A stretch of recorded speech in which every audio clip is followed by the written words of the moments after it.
नमस्कार दोस्तों, स्वागत है आप सभी लोगों का। आज के दी हिंदू एनालिसिस करते हैं 26 अगस्त को। कुल मिलाकर के 6-7 खबरें हैं, उन सभी के सारे डायमेंशन समझते हैं अगले 20 मिनट में। देखिए, आपके पास समय कम होता है कि करंट अफेयर्स में डेली 2 घंटे नहीं दिए जा सकते हैं, आध घंटा बहुत होता है। उसके अलावा एक मैगजीन मोर देन सफिशिएंट। यही स्ट्रेटजी पे काम करिए और मजबूती से लगातार काम करिए, इस पर रिजल्ट मिलेगा। देखिए, पहली खबर क्या है कि भारत और चीन के बीच में एक सिपकिला दर्रा है, सिपकिला पासेस है, उसको खोलने की बात की जा रही है। ठीक, ये तो करंट है। हुआ क्या, आपने देखा होगा कि अमेरिका ने भारत पर 50% टैरिफ लगाया। उसके बाद में अंतर्राष्ट्रीय राजनीति में समीकरण कई प्रकार से बदल रहे हैं। इस प्रकार से भी बदल रहे हैं जिनकी आपने कभी भी उम्मीद नहीं की होगी, आशा नहीं की होगी। जैसे भारत और चीन का पास आना, भारत चीन पास आ रहे हैं, आरआईसी का कंसेप्ट उभर रहा है, जिससे क्या हो रहा है कि अभी मिस्टर बांग, चीन के जो विदेश मंत्री हैं, मिस्टर बांग भारत की यात्रा पे आई। और जब भारत की यात्रा पर आई तो कई सारी बात हुई, कई सारे ट्रेड बैरियर्स हैं उनको हटाया गया, कई सारे जो इन्वेस्टमेंट मॉडल्स हैं उनको खोला गया। ठीक है, मानसरोवर यात्रा उसने हमारे लिए खोल दी, हमने कई प्रकार की एक्सेस दिया है हमारे मार्केट में, है ना। और कई चीज़ें हो रही हैं, अभी बात चल रही है रेयर अर्थ मेटल है, इनमें भी चीज़ें मिल जाएंगी जो भी है। तो सिपकिला जो दर्रा है, ये आपकी हिमाचल प्रदेश प्रांत है हमारा, उसमें पाया जाता है सिपकिला दर्रा। तो इसके उपयोग करने की बात हो रही है। अगर इसके उपयोग होने लगेगा तो हमारा ट्रेड बढ़ेगा, व्यापार बढ़ेगा भारत और चीन का। साथ ही साथ में व्यापार में सहूलियत भी होगी, क्योंकि उसके माध्यम से चीन में व्यापार करना ज़्यादा आसान है, ठीक है ना, सहज है, पास पड़ता है। तो इसकी बात करें तो ये ऐसा नहीं कि सिपकिला से आज ही व्यापार होता है, प्राचीन काल से व्यापार हो रहा है। उस समय तिब्बत हुआ करता था, मध्यकाल में तिब्बत हुआ करता था, वो तो चीन ने कब्जा कर लिया है तिब्बत पे, है ना। तो तिब्बत, इंडिया और तिब्बत का ट्रेड हुआ करता था इसी दर्रे से, इसी पासे से। दर्रा क्या होता है, पहाड़ी है, तो पहाड़ी के बीच में नीचा क्षेत्र है, निकलने वाला सकरा, उसी को दर्रा कहते हैं।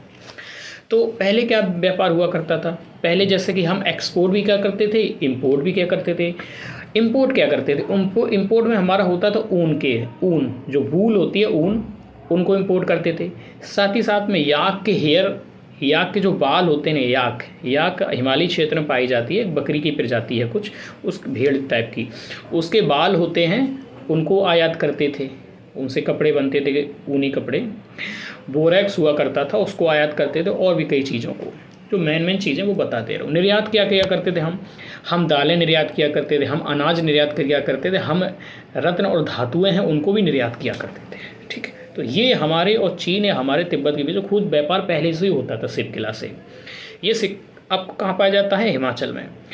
अब ठीक है, अब जैसे ये खुल जाएगा तो हमारा ट्रेड बढ़ेगा, लेकिन हमें इस चीज़ को ज़्यादा भारत सरकार को ध्यान देना होगा कि हमारा जो व्यापार है $100 बिलियन से ज़्यादा है भारत और चीन का व्यापार, लेकिन इसमें व्यापार घाटा हमें है, ट्रेड डेफिसिट हमें है, और ट्रेड सरप्लस किसको है, चाइना है। यानी कि जो हमारा व्यापार है ये चाइना के पक्ष में है, हमारे विपरीत है, प्रतिकूल है। तो हमें इस प्रकार की स्ट्रेटजी पे काम करना होगा कि हम धीमे धीमे ट्रेड डेफिसिट को कम कर सकें, और आने वाले कुछ वर्षों में इसको सरप्लस कर ले तो बहुत अच्छी बात है, कम से कम तो कर लीजिए। ठीक है, तो ये चीज़ें हुई। और कौन कौन से हैं पासेस हमारे चीन के बीच में, एक है आपका लिपू लेक जो कि उत्तराखंड में पड़ता है, इसको भी कुछ समय पहले खोल दिया गया है व्यापार के लिए। एक है नाथुला, ठीक है, जो कि आपके सिक्किम में पड़ता है, सिक्किम में। ठीक है, तो ये 3-4 आपके जो पासेस हैं भारत चीन में पड़ते हैं, तो आप देख लेना। यूज क्या है, ये पासेस से सीधा प्रीलिम्स से क्वेश्चन पूछ सकता है, पहली बात। और इसका राइटिंग में हम लिख सकते हैं, जब भी भारत और व्यापार के सहयोग की बात होगी ना, तो वहाँ पे आंसर राइटिंग में सिर्फ इतना लिख देंगे कि फॉर एग्जांपल हमने ट्रेड को जैसे बढ़ा रहे हैं, क्या क्या सहयोग हो रहा है, तो सिपकिला को भी खोल दिया, इतना ही लिख पाएंगे हम, इससे ज़्यादा नहीं लिख पाएंगे। हाँ, चीज़ें इवॉल्व हो रही हैं, डेवलप हो रही हैं भारत और चाइना के रिलेशन में, वो देख सकते हैं। गालवान में सबसे ज़्यादा ख़राब रिश्ते हुए, तो उसके बाद अब सुधर रहे हैं। हाँ, वो बात अलग है कि मिस्टर बांग चीन में भारत आए तो बात कर रहे सहयोग की और व्यापार की, हर चीज़ की, और जैसे ही वहाँ पाकिस्तान पहुँचे कहा कि पाकिस्तान आतंकवाद से पीड़ित एक मुल्क है, ठीक है, अपना जो VRI कंसेप्ट है उसको आगे बढ़ाना है, CPEC को आगे बढ़ाना है, चाइना पाकिस्तान इकोनॉमिक कॉरिडोर को, है ना।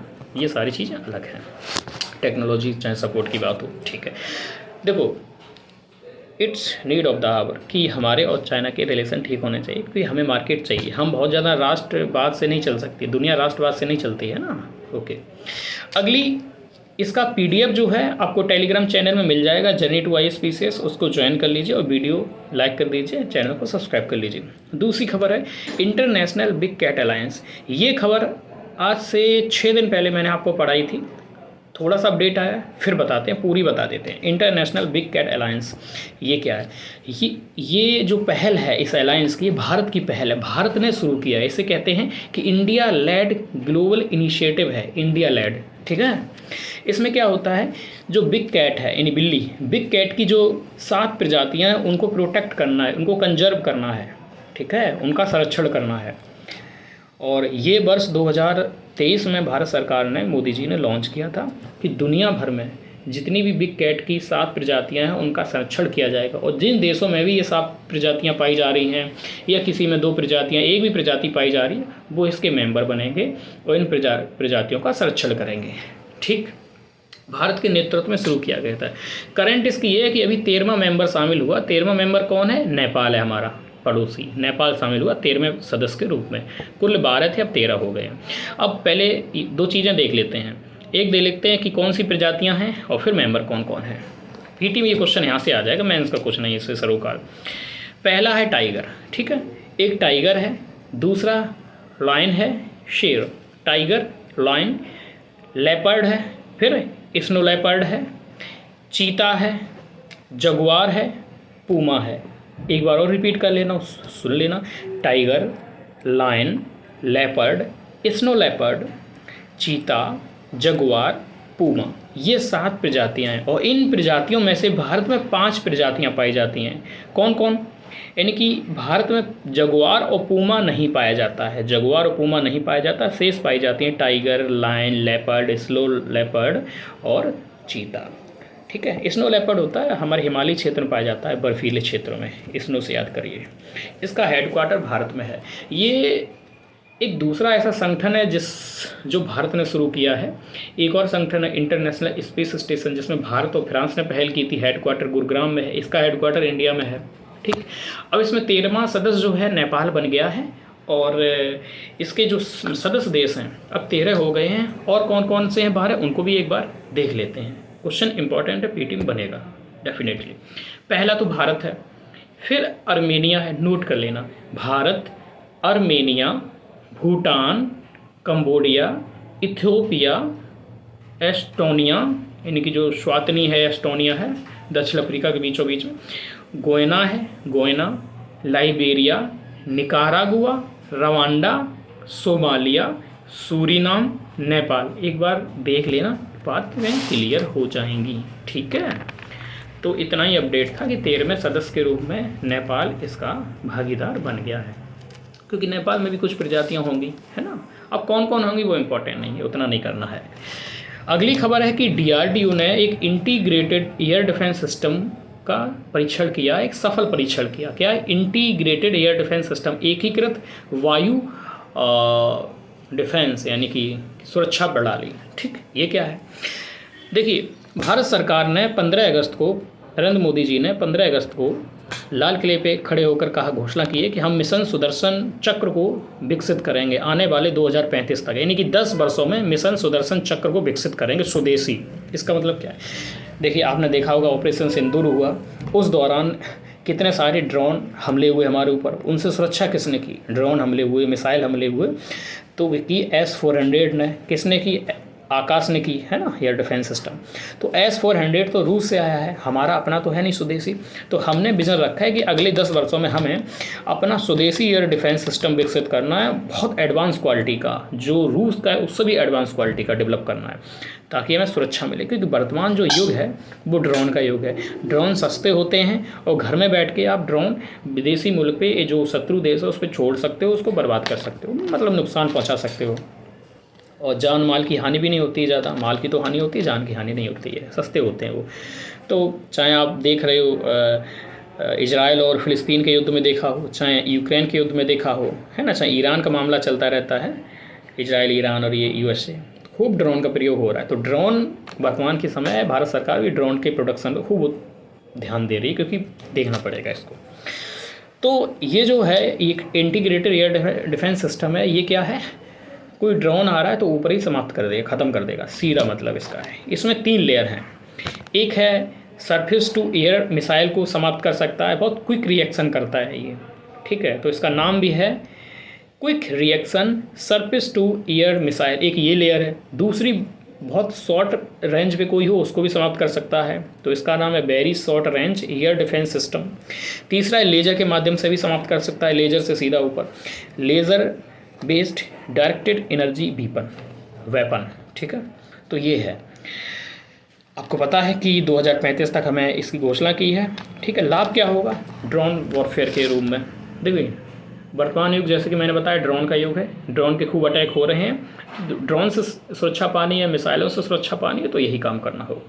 चाइना पाकिस्तान हमारे दोनों दुश्मन हैं, वो बात अलग है कि चाइना से रिलेशन अच्छे चल रहे हैं, लेकिन कब तक चलेंगे आपको पता है। तो इसके लिए हमें अपने ड्रोन और को समाप्त करने की जो तकनीकी है उस पर बहुत बेहतरीन तरीके से काम करना होगा, तभी हमारे अपने जो नेशनल इंटरेस्ट हैं, जो मार्मिक हित है, उनको सुरक्षित कर सकते हैं। इजराइल के पास जैसे आयरन डोम है, समुद्र में सी डोम है, उसी तरह हम अपना भी ये डेवलप कर रहे हैं, ठीक है। तो ये जो इंटीग्रेटेड एयर डिफेंस सिस्टम है, ये जो मिशन सुदर्शन चक्र उसकी दिशा में एक कड़ी है, एक पहल है, ठीक है। ये S-400 डिफेंस जैसा नहीं है, ये छोटे स्तर का अभी डेवलप हुआ है, अभी और डेवलप होगा, पूरा एक सिस्टम डेवलप करना है बड़ा सा, है ना, ठीक है। ठीक, इसका PDF टेलीग्राम चैनल पे मिल जाएगा, journey to IAS PCS। Video को लाइक कर दीजिए, चैनल को सब्सक्राइब करिए और कमेंट में बताइए कैसा लगा, ताकि हम डेली इसी को, आपको ये सुबह 6 बजे एनालिसिस होता है, ठीक है, देख सकते हैं। मिशन गगनयान, मिशन गगनयान क्या है उसको समझने से पहले ये देख लें करंट क्या। करंट ये है कि एयर ड्रॉप टेस्ट किया गया है चिनूक फाइटर से, जो सफल रहा, बस इतना है करंट, बाकी सब स्टैटिक है। एयर ड्रॉप क्या है? एयर ड्रॉप ये है कि क्रू हो, जैसे कि गगनयान मिशन क्या है, अब ये समझ लेते हैं कि गगनयान मिशन है कि हमारे 3 भारतीय होंगे, उनको एक मॉड्यूल होता है, बॉक्स टाइप का मॉड्यूल, उसी को क्रू कहते हैं, उसी में बैठाया जाएगा और उन्हीं को जो आपका व्हीकल होता है उसके माध्यम से लॉन्च किया जाएगा और आपका जो स्पेस है उसमें भेजा जाएगा। और इनको भेजा जाएगा करीब पृथ्वी की जो लोअर अर्थ ऑर्बिट है लियो, उसमें करीब पृथ्वी से 400 किलोमीटर ऊपर स्पेस में भेजा जाएगा। 2-3 दिन रहेंगे, फिर उनको वहाँ से उतार लिया जाएगा, ठीक है। और उतारने की जो अभ्यास है, जो परीक्षण है, वो भी किया गया है। जैसे कि चिनूक ले जाया गया ऊपर, चिनूक ने उससे जो क्रू उसको ऊपर ले गया, उसको ऊपर से छोड़ा समुद्र में, अरब सागर में, क्योंकि जब ये लोग वापस आएंगे ना तो अरब सागर में ही आके लैंड करेंगे, गिरेंगे। तो इसको पहले ही टेस्ट कर लिया कि ऊपर से छोड़ रहे हैं इसको, क्या उसमें पैराशूट खुल पा रहा है समय पे, क्या कोई नुकसान तो नहीं हो रहा है, सही से गिर पा रहा है, ये सही है। तो ये सफल रहा। तो गगनयान मिशन आने वाले समय में जो 26-27 में भेजा जाएगा उसके लिए। अब देखिए क्या है, तो गगनयान मिशन में क्या है, पृथ्वी की जो लियो अर्थ ऑर्बिट है, यानी कि पृथ्वी से लगभग 400 किलोमीटर ऊपर 3 जो लोग होंगे हमारे भारतीय, उनको भेजा जाएगा, ठीक है, अंतरिक्ष में। और आपने देखा होगा शुभांशु शुक्ला भी जो नासा का एक्सियोम मिशन है, नासा का एक्सियोम मिशन, उसके तहत शुभांशु शुक्ला को इंटरनेशनल स्पेस स्टेशन में भेजा गया था। वहाँ उनको इसीलिए भेजा गया ताकि स्टडी कर सके फर्दर हमारा जो ये गगनयान मिशन है, इसमें हेल्प मिलेगी, इनको भी भेजा जाएगा ना वहाँ पे, तो इनको भेजा गया। तो इनको भेजने में 500 करोड़ करीब खर्च हो गए थे, बताओ, एक व्यक्ति को भेजने में। तो इनमें इस जो मिशन है ये 3 स्तर पे भेजा जाएगा। पहला होगा अनमैन्ड, कोई नहीं जाएगा उसमें, ऐसे ही भेजा जाएगा, ठीक है, सुरक्षा की बात है। दूसरा होगा रोबोट का, उसके अंदर जो क्रू होगा उसमें रोबोट बैठाया जाएगा, इसका नाम है व्योम मित्र ये रोबोट का नाम है, उसको बैठाया जाएगा, उसको भेजा जाएगा ताकि पता चल जाए कि नुकसान तो नहीं होगा, क्योंकि भाई साइंटिस्ट भेजे जा रहे हैं, उनकी जीवन की कीमत बहुत है ना, और सभी है, चाहे कोई भी हो। तीसरे स्तर पे मानव मिशन होगा, ठीक है, तीसरे स्तर पे क्या होगा, मानव मिशन होगा। तो उसमें कुल खर्च की बात करें 10,000 करोड़ के आसपास खर्चा होगा। लॉन्च आने, देखो 2022 में लॉन्च किया जाना था, लेकिन अभी हो नहीं पाया है, समय बढ़ रहा है, लग रहा है तो 26 में होगा, या फिर ना हो पाए तो 27 में हो जाएगा, ठीक है। हाँ, और हमारा जैसे ही गगनयान मिशन ये सफल हो जाएगा तो भारत ऐसा करने वाला यानी स्पेस में जाने वाला चौथा देश बन जाएगा। पहला है अमेरिका, रसिया, फिर चाइना। अमेरिका, रसिया और चीन के बाद में भारत ऐसा कारनामा करने वाला दुनिया का चौथा देश बन जाएगा। ठीक है, और यही सारी चीज़ें हैं। क्रू को पैरासूट के माध्यम से वहाँ पे 3-4 दिन रहेंगे ये लोग स्पेस में, फिर पैरासूट के माध्यम से अरब सागर में उतार लिया जाएगा। फिर जाके नेवी जाएगी, इनको ढूंढेगी, इनको लोकेशन को ट्रैक करेगी, इनको उठाएगी और ले आएंगे वापस। ये है, बहुत व्यवहारिक तौर पे समझा करिए ताकि दिमाग में बैठ जाए चीज़ें। अगला है FOTD, fibre optic towed decoy. Fibre optic towed decoy है क्या? FOTD समझिए, ये एक प्रकार का डिकॉय सिस्टम है। डिकॉय सिस्टम क्या होता है ऐसे समझिए, जैसे युद्ध चल रहा है, ठीक है, लड़ाई हो रही है आपस में, तो फाइटर जेट होते हैं, तो उनको दुश्मन देश की जो रडार है वो पकड़ लेती है। उसके बाद में उसके पीछे मिसाइल, उसी को लॉक करके मिसाइल पीछे लगा देते हैं, ताकि मिसाइल के माध्यम से वो फाइटर जेट है हमारा, उसको नेस्तनाबूद किया जाए, समाप्त कर दिया जाए। ठीक है, ये बात समझिए। अब क्या हो रहा है, डिकॉय क्या करेगा, फाइटर जेट माना कि चल रहा है, तो ये कई प्रकार की वेव छोड़ रहा है, ठीक है ना। तो फाइटर जेट जा रहा है, तो पीछे से क्या है, दुश्मन देश ने उसके नीचे मिसाइल लगा दी, और ये जो होगा FOTD यानी कि फाइबर ऑप्टिक टॉन्ड डिकॉय, जो डिकॉय सिस्टम है, ये उस मिसाइल के पीछे जाएगा। ठीक है, जैसी वेव हमारा फाइटर जेट छोड़ेगा ऐसे ये छोड़ेगा, तो मिसाइल कंफ्यूज हो जाएगी और ये आगे थोड़ा हो जाएगा और मिसाइल उसको समाप्त कर देगी। तो क्या होगा, हमारा फाइटर जेट करोड़ों अरबों रुपए का होता है वो बच जाएगा, और जो छोटा सा खर्चा होगा ये डिकॉय होता है, ये अपनी जान दे करके उस फाइटर जेट की जान बचा लेगा, मतलब उसको जीवित रखेगा, ऐसे मान लीजिए, ये समाप्त हो जाएगा। हाँ, तो ये बहुत अच्छी चीज़ है कि वर्तमान में ये चीज़ें चल रही हैं, तो ज़रूरत है। ऑपरेशन सिंदूर में हमने प्रयोग भी किया था। अभी हमारे पास एक्स गार्ड है, एक्स गार्ड हमारा नहीं है, विदेश से लिया है, एक्स गार्ड है, वो अभी और लेने वाले हैं, साथ ही साथ अपना भी काम कर रहे हैं। ठीक, अगली खबर है, संविधान संशोधन जो विधेयक आया है 130वां 130 नॉट 13, 130वां संविधान संशोधन विधेयक, ये क्या है? देखिए, पिछली भी क्लास में बताया था, इसलिए जल्दी से बता देता हूँ और फिर कुछ बात करते हैं। कुछ जैसे प्रधानमंत्री है, मुख्यमंत्री है राज्यों के, और मिनिस्टर्स हैं, चाहे यूनियन के हों चाहे स्टेट के हों, इन सब की बात हो रही है। इनसे कहा गया कि अगर इनके ऊपर कोई क्रिमिनल चार्जेस लगते हैं जिसमें इनको 5 वर्ष या उससे ज़्यादा की सज़ा होने की संभावना है, और लगातार ये 30 दिन तक जेल में रहे हैं, गिरफ्तार कर लिए गए, जेल में रहे हैं, और 31वें दिन इन्हें अपने पद से इस्तीफा देना होगा, देना ही पड़ेगा, और कोई रास्ता बचता ही नहीं है, यानी कि पद समाप्त हो जाएगा। तो इसके तहत संशोधन कहाँ का करना पड़ेगा, आर्टिकल 75 है उसमें संशोधन करना पड़ेगा, और राज्यों में जो आर्टिकल 164 है उसमें संशोधन करना पड़ेगा। आर्टिकल 164 और 75 में संशोधन करना पड़ेगा। हालांकि इसमें बहुत ज़्यादा विरोध हुआ है, उसके बाद इसको ज्वाइंट पार्लियामेंट्री जो कमेटी होती है JPC, उसको रेफ़र कर दिया गया, उस पर आएगा बाद में, देखते हैं क्या होता है। ठीक, मेन चीज़ क्या है, ADR की रिपोर्ट है, ये क्यों लाया गया, क्या लाया गया, पक्ष विपक्ष सब देख लेते हैं। ADR की रिपोर्ट है कि जो 2024 का जो इलेक्शन हुआ है, इसमें 46% जो MPs हैं वो क्रिमिनल हैं, क्रिमिनल बैकग्राउंड से आते हैं। 46% ऑफ टोटल मतलब कि MP हैं, ठीक है, उतने क्रिमिनल हैं, 46%। सोचिए, जो कानून को तोड़ के आए हैं, है ना, कानून का उल्लंघन करके आए, वही लोग कानून बना रहे हैं। बहरहाल, और राज्यों की बात करें जो MLA होते हैं, तो सभी राज्यों को जोड़ दिया जाए तो 45% MLA हैं क्रिमिनल, 45% MLA क्रिमिनल हैं पूरे राज्यों के, 28 राज्य हैं और यूनियन वगैरह भी हैं, ठीक है, UT, और 46 MP हैं जो कि लोकसभा के क्रिमिनल हैं। समझ लीजिए, ये स्थिति है। और एक और इंटरेस्टिंग चीज़ है कि विनिंग चांसेस क्या होते हैं, जिसके क्रिमिनल रिकॉर्ड हैं, जिसने खूब करप्शन किया है, क्रिमिनल रिकॉर्ड हैं, उनके चुनाव में जीतने की जो प्रायिकता होती है, प्रोबेबिलिटी होती है, वो 15% से ज़्यादा है, 15% से ज़्यादा है ना। और जो क्लीन चिट है, जो साफ़ सुथरे होते हैं, ठीक है, राजनीति में आते हैं, चुनाव लड़ते हैं, उनकी जीतने की चांसेस कितने हैं पता है? 4.4%, 4.4%, यानी कि 4×12 16, यानी कि क्रिमिनल रिकॉर्ड वाले जो क्लीन चिट होते हैं उनकी तुलना में 4 गुना ज़्यादा जीतते हैं, ज़्यादा प्रायिकता होती है। तो इससे हम ये भी समझ सकते हैं कि हमारी जो जनता है उसका माइंड सेट क्या है, आखिर में जनता ही जिताती है ना। तो ये सारी चीज़ें हैं। और चीज़ें क्या देखें, अब प्रश्न उठता है कि क्या इससे पहले हमारे पास ये कानून ला रहे हैं, क्यों, क्या अच्छा है बुरा है वो देख ही लेंगे। क्या इससे पहले कोई कानून था नहीं हमारे पास? तो माय डियर फ्रेंड, कानून है, थोड़े ही स्तर पे भले ही। रोपा एक्ट है 1951 का, ठीक है। जन प्रतिनिधित्व अधिनियम, रिप्रेजेंटेशन ऑफ पीपल एक्ट 1951, उसमें ये व्यवस्था की गई है कि अगर किसी भी व्यक्ति को 2 वर्ष या उससे ज़्यादा की सज़ा हो जाती है, कन्विक्टेड हो जाता है, सज़ा हो जाती है, तो वो एमपी हो, मेंबर ऑफ पार्लियामेंट हो, चाहे member of legislative assembly, MP हो चाहे एमएलए हो, डिस्क्वालीफाइड हो जाएगा। प्लस अगले 6 वर्षों तक चुनाव भी नहीं लड़ सकता है, ठीक। पहले तो डिस्क्वालीफाइड हो जाएगा, उसके साथ ही साथ 6 वर्ष तक चुनाव भी नहीं लड़ सकता है। यही तो एक्ट था जो बना हमारे यहाँ आपातकाल का आधार। कैसे?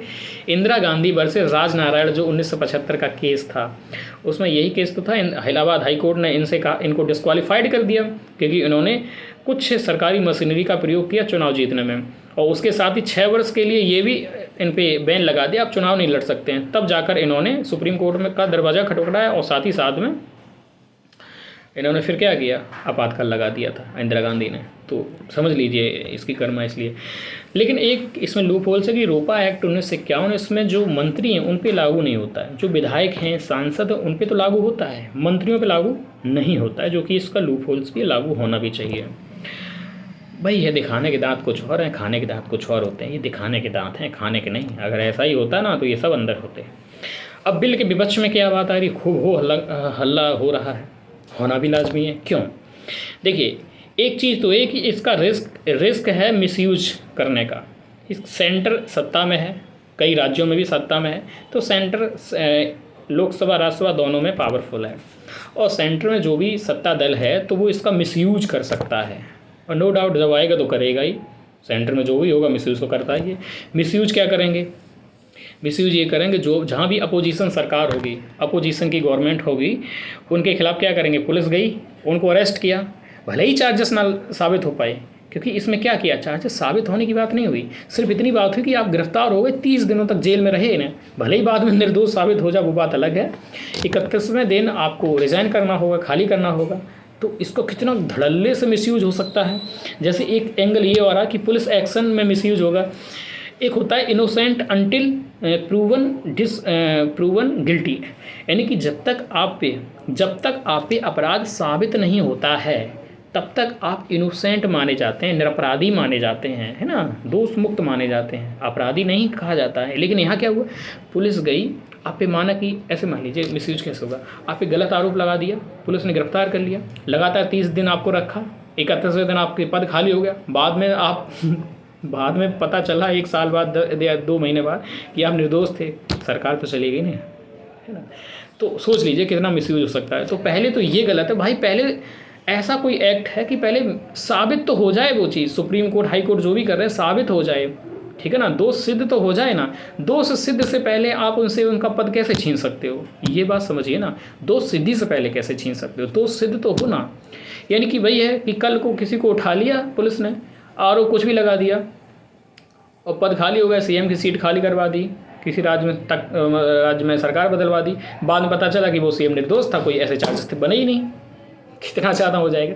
तो ये तो दोनों एंगल पे ख़राब है। एक तो एंगल ये कि पुलिस एक्शन मिसयूज करेगी कि इनोसेंट तब तक रहता है जब तक वो गिल्टी ना हो जाए, है ना, सिद्ध ना हो जाए। तो एक तो ये कितना बड़ा झोल है। ये तो जो नैसर्गिक अधिकार हैं, प्राकृतिक अधिकार हैं, उसका भी उल्लंघन कर रहा है। प्राकृतिक अधिकार होते हैं कि अपराधी तब तक निर्दोष माना जाएगा जब तक कि सिद्ध ना हो जाए। तो ये कैसा कानून। दूसरा, मिसयूज सेंटर खूब करेगा, आईबी आपके हाथ में है, ठीक है, रॉ आपके हाथ में है ना, बहुत चीज़ें, रॉ, आईबी, सीबीआई, ये सब आपके हाथों में, आप इसका मिसयूज कर लेंगे।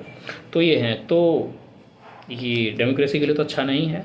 तो जॉइंट पार्लियामेंट्री कमेटी के पास भेज दिया गया, तो ये करें। हालांकि एक चीज़ ये भी कह सकते हैं कि लाने का कुछ चीज़ें ठीक भी हैं कि ऐसे कानून होने चाहिए, लेकिन उनकी नीयत ठीक होनी चाहिए और उनका प्रभाव ठीक होना चाहिए, तभी वो कानून ठीक होगा। नहीं तो आप, हो सकता है आप नीयत ठीक दिखा रहे हो लेकिन उसका प्रयोग बाद में क्या ही गलत करो, कैसे चलेगा। तो क्लास कैसी लगी इसको बताना, कमेंट करके बताना आपकी क्या है राय इस विषय पर। ये बहुत ज़रूरी खबर है जो ये लास्ट वाली देखिए। अपनी राय ज़रूर इस पर व्यक्त करना और वीडियो को लाइक कर देना, चैनल को सब्सक्राइब कर देना। रात में डेली 9 बजे जीएस को डिस्कस करते हैं, पीटी और मेंस को आंसर राइटिंग होती है, आप आंसर करिए, क्योंकि यूपीएससी का रास्ता कहाँ से होके जाता है, एनसीईआरटी से यात्रा शुरू होती है, फिर मेंस पे जाते हैं और फिर आंसर राइटिंग आंसर राइटिंग उसका लगभग गंतव्य होता है। जैसे ही वो बेहतर हो जाती है आप कुछ उछल के पहुंच जाते हैं सफलता के घेरे में। ठीक है, मिलते हैं अगली वीडियो में। जय हिंद।